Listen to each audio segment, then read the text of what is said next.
8월 19일 목요일 하나님께서 저희에게 주신 말씀은 사사기 7장 9절부터 25절까지의 말씀입니다.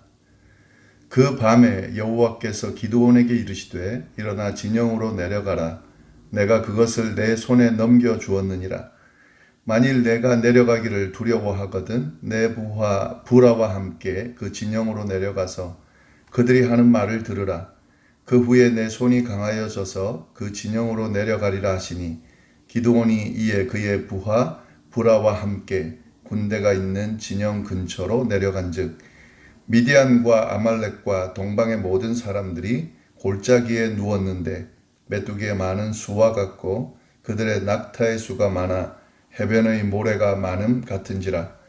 기드온이 그곳에 이른즉 어떤 사람이 그의 친구에게 꿈을 말하여 이르기를 보라, 내가 한 꿈을 꾸었는데 꿈에 보리떡 한 덩어리가 미디안 진영으로 굴러 들어와 한 장막에 이르러 그것을 쳐서 무너뜨려 위쪽으로 엎으니 그 장막이 쓰러지더라. 그의 친구가 대답하여 이르되 이는 다른 것이 아니라 이스라엘 사람 요아스의 아들 기드온의 칼이라. 하나님이 미디안과 그 모든 진영을 그의 손에 넘겨주셨느니라 하더라.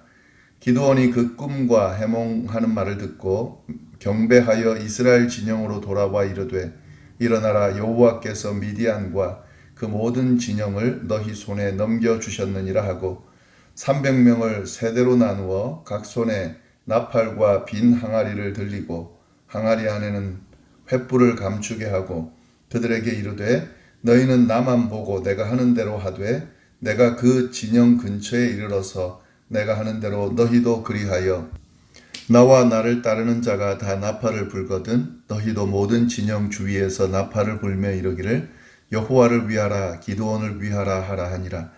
기드온과 그와 함께한 100명이 이경초에 진영 근처에 이른즉 바로 파수꾼들을 교대한 때라. 그들이 나팔을 불며 손에 가졌던 항아리를 부수니라. 세대가 나팔을 불며 항아리를 부수고 왼손에 횃불을 들고 오른손에 나팔을 들어 불며 외쳐 이르되 여호와와 기드온의 칼이다 하고 각기 제자리에 서서 그 진영을 에워싸매 그 온 진영의 군사들이 뛰고 부르짖으며 도망하였는데 300명이 나팔을 불 때에 여호와께서 그 온 진영에서 친구끼리 칼로 치게 하심으로 적군이 도망하여 스레라의 벳 시다에 이르고 또 답밭에 가까운 아벨 무홀라의 경계에 이르렀으며 이스라엘 사람들은 납달리와 아셀과 온 므낫세에서부터 부름을 받고 미디안을 추격하였더라. 기드온이 사자들을 보내서 에브라임 온 산지로 두루 다니게 하여 이르기를 내려와서 미디안을 치고 그들을 앞질러 벳바라와 요단강에 이르는 수로를 점령하라 하매 이에 에브라임 사람들이 다 모여 벳바라와 요단강에 이르는 수로를 점령하고 또 미디안의 두 방백 오렙과 스엡을 사로잡아 오렙은 오렙 바위에서 죽이고 스엡은 스엡 포도주 틀에서 죽이고 미디안을 추격하였고 오렙과 스엡의 머리를 요단강 건너편에서 기드온에게 가져왔더라. 아멘. 하나님께서는 사사 기드온을 세우셔서 이스라엘을 치러 온 미디안 연합군과의 전쟁을 준비시키셨는데요. 그런데 그 준비 방법이 상식적이지 못한 방법으로 그렇게 기드온에게 명령하셔서 준비를 시키셨습니다. 전쟁을 위해서 모집되어 있는 인원이 32,000명이었는데 그 인원이 많다고 하시면서 계속 줄이라고 명령하신 겁니다. 두려워 떠는 사람들은 다 집으로 돌아가게 하라고 해서 22,000명이 돌아가고 10,000명이 남게 됐습니다. 10,000명의 인원도 하나님은 또 많다고 하시면서 그 인원을 줄이는 특별한 사항을 지시하셔서 또 줄이셨습니다. 그들을 10,000명의 그 군인들을 물가로 가게 해서요. 물을 마시는 것을 보고 남을 사람과 돌아갈 사람을 구분하게 하셨는데요. 무릎을 꿇고 마시는 사람들을 다 돌아가게 했습니다. 그리고 손으로 떠서 핥아먹는 사람을 남게 했는데요. 이 손으로 떠서 물을 핥아먹는 사람은 300명밖에 되지 않았습니다. 그리고 나머지 9,700명은 다 돌아가게 했습니다. 결국 싸울 사람들은 300명만 남게 된 건데요. 미디안 연합군이 13만 5천 명인 것에 비하면 300명은 너무도 말도 안 되는, 전쟁하기에는 너무 택도 없는 그런 인원이었습니다. 하나님은 이런 과정을 통해서 이 전쟁이 하나님의 손에 달려 있다는 것을 알려주시면서 하나님께서 이 전쟁을 승리로 이끄신다라는 확신을 계속 기드온에게 주셨습니다. 그러나 이런 상황들을 지켜보는 가운데 기드온은 두려워할 수밖에 없는 상황이 됐겠죠. 300명의 인원을 가지고 13만 5천 명과 싸워서 이긴다는 것은 사실은 인간이라면 두려워할 수밖에 없는 그런 상황일 수밖에 없습니다. 하나님께서는 이렇게 300명의 인원을 가지고 기드온이 전쟁을 치르도록 하셨는데, 그런데 그냥 무조건 기드온을 몰아붙인 것은 아닙니다. 두려워하는 기드온을 하나님께서 격려하시면서 이 두려움을 이길 수 있도록, 두려움을 이기고 확신을 가질 수 있도록 계속해서 이끌어 주셨습니다. 그 내용이 오늘 본문에 나옵니다. 9절 말씀을 보시면 그 밤에 여호와께서 기드온에게 이르시되 일어나 진영으로 내려가라. 내가 그것을 내 손에 넘겨주었느니라. 이렇게 되어 있습니다. 하나님께서는 기드온의 그 두려움을 없애주시기 위해서 하나의 지시를 하시는데요. 미디안 연합군의 진영으로 내려가라는 거죠. 그러면서 다시 그 진영을, 그 미디안 연합군들을 내 손에 넘겨주었다라고 다시 한번 확신을 시켜주십니다. 그리고 내려가서 뭘 하느냐? 10절, 만일 내가 내려가기를 두려워하거든. 당연히 두렵겠죠, 내려가기가. 그때 두렵거든 부하를 데려가라는 거죠. 내 부하 부라와 함께 그 진영으로 내려가서 그들이 하는 말을 들으라. 내려가서 할 일은 그 진영에서 사람들이 하는 말을 들으라는 거죠. 그러면 어떤 일이 일어나는가? 그 후에, 듣고 난 후에 내 손이 강하여질 것이다. 그 강하여지고 나면 그때 그 진영으로 내려가라. 다시 말하면 전쟁을 하라는 거죠. 기드온이가 하나님의 명령대로, 지시대로 그대로 행합니다. 기드온이 이에 그의 부하와 함께 군대가 있는 진영 근처로 내려갔다.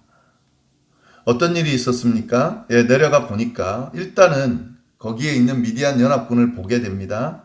근데 보니까 얼마나 많은지 12절 보시면요. 미디안과 아말렉과 동방의 모든 사람들이 골짜기에 누워 있는데 얼마나 많냐면 메뚜기의 많은 수와 같고 그들의 낙타의 수가 많아 해변의 모래가 많음 같다.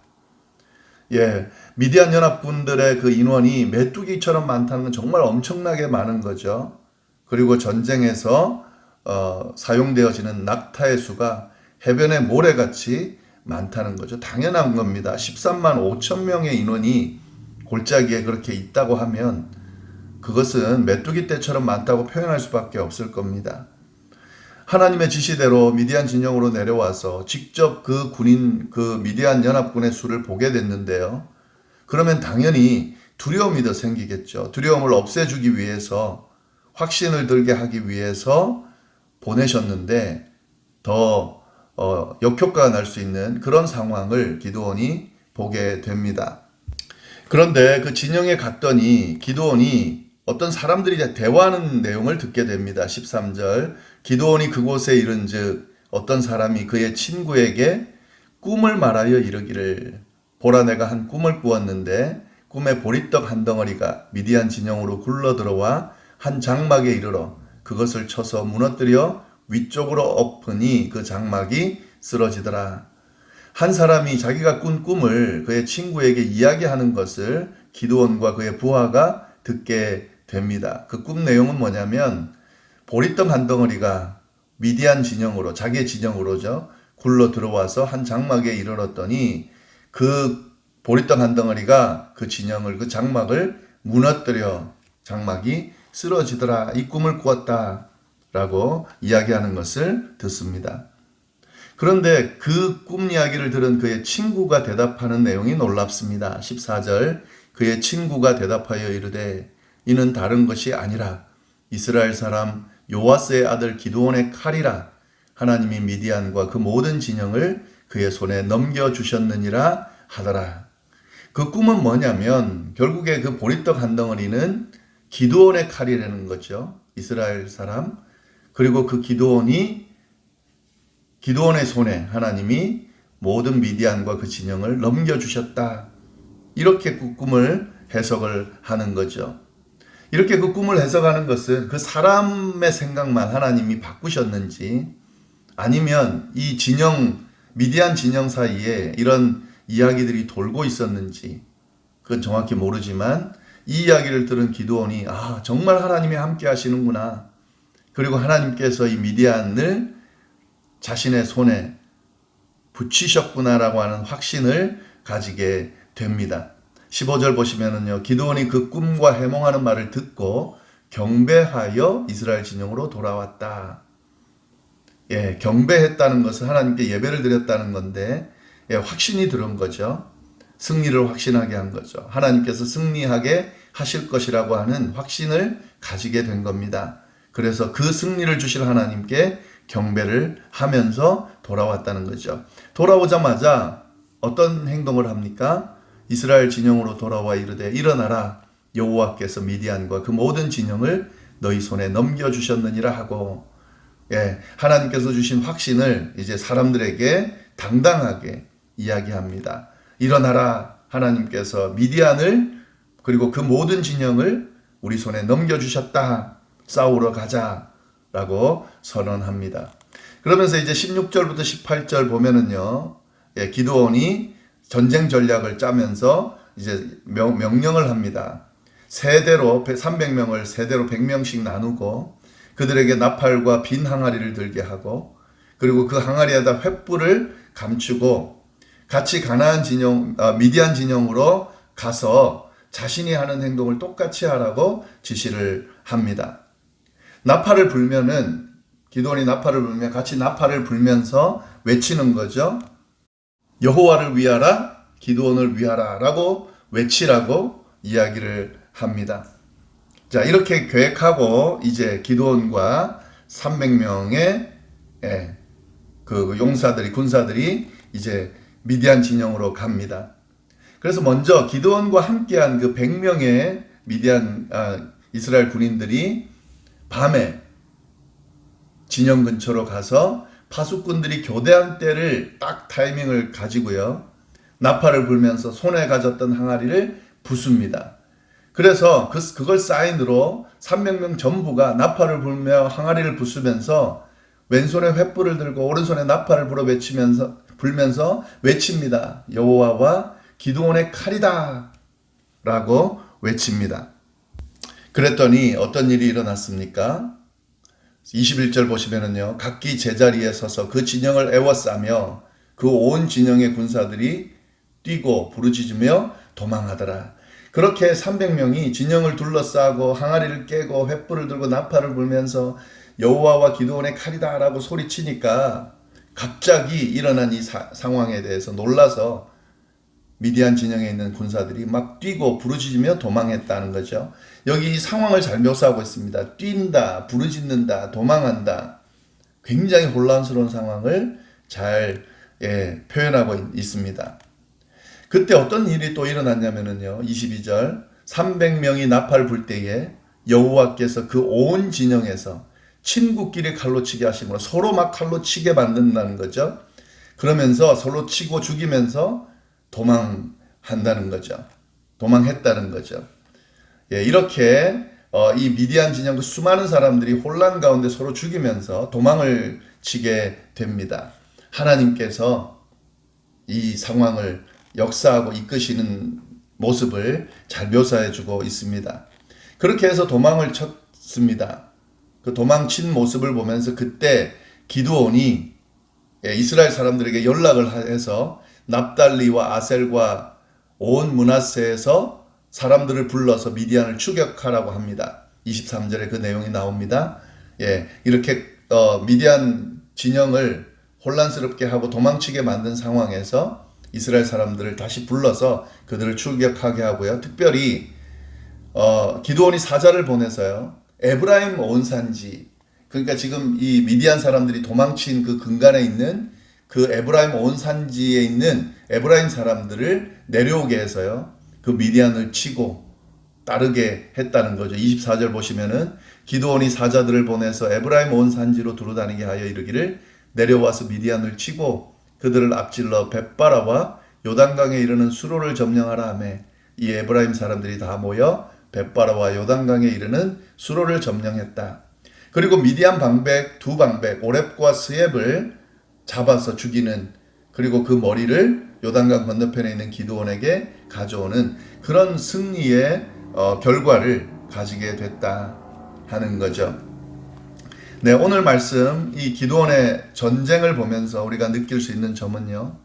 역시 이 전쟁은 하나님께서 친히 하신다.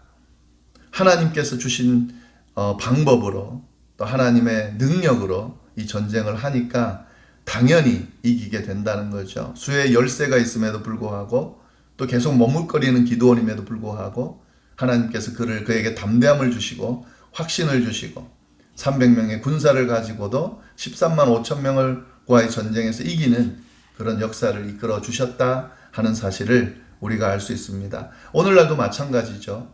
영적인 전쟁, 또 이 세상에서 일어나는 세상과의 전쟁은 하나님이 함께 하시는 전쟁입니다. 우리가 보기에는 이 세상과 또 이런 영적 전쟁에서 우리가 이길 수 없을 것처럼 보이지만 그렇지 않습니다. 하나님께서 우리에게 담대함을 주시고 확신을 주시면서 친히 하나님이 싸우시면서 우리를 승리로 이끄십니다. 그래서 우리가 믿는 사람으로서 비록 부족한 모습이지만 승리하면서 그렇게 신앙인의 삶을 또 하나님께서 맡기신 사명들을 감당하면서 살아갈 수 있는 거죠. 이 오늘 말씀이 주시는 교훈을 잘 생각하시면서 늘 승리하는, 하나님과 동행하며 하나님의 승리를 경험하는 모든 성도들이 되기를 바랍니다. 기도하겠습니다. 하나님 아버지, 오늘 귀한 말씀 주셔서 감사합니다. 하나님께서 친히 싸우시면 모든 상황, 인원 관계없이 승리케 하신다는 사실을 우리가 잘 기억하면서 승리의 주역 되시는 하나님, 우리가 늘 붙들고 그 하나님과 동행하는 그런 삶을 살아갈 수 있도록 인도하여 주옵소서. 눈앞에 펼쳐지는 어려운 상황들, 또 우리를 대적하는 그런 힘든 상황들 앞에 서서 우리의 힘으로 그걸 이기려고 애쓰지 않게 하시고 하나님께 간구하고 하나님의 도움을 구하면서 하나님과 함께 싸우며 이기며 주님 넉넉히 그 모든 것들을 감당하며 살아갈 수 있도록 인도하여 주옵소서. 오늘 하루도 어디에서 무엇을 하든지 주님 주시는 평화 가운데, 은혜 가운데 머물면서 살 수 있도록 인도하여 주옵소서. 함께하여 주시리라 믿고 이 모든 말씀을 예수님의 이름으로 기도드립니다. 아멘.